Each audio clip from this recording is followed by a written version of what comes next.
হেফাজত থেকে সম্মানিত উপস্থিতি, এই মুহূর্তে আমাদের সম্মুখে বক্তব্য নিয়ে আসছেন অ্যাডভোকেট শফিকুল ইসলাম।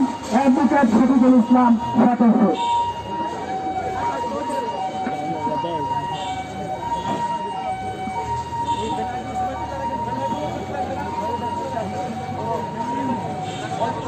বিসমিল্লাহির রহমানির রহিম।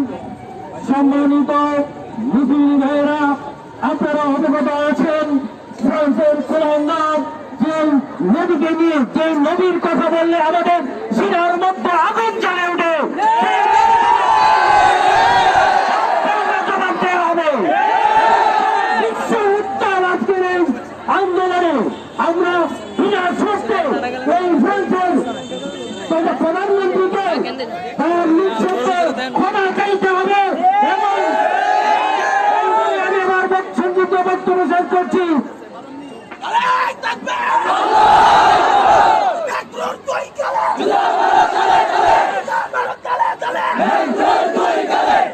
সম্মানিত উপস্থিতি, এই মুহূর্তে আমাদের মাঝে অগ্নিঝরা বক্তব্য নিয়ে আসছেন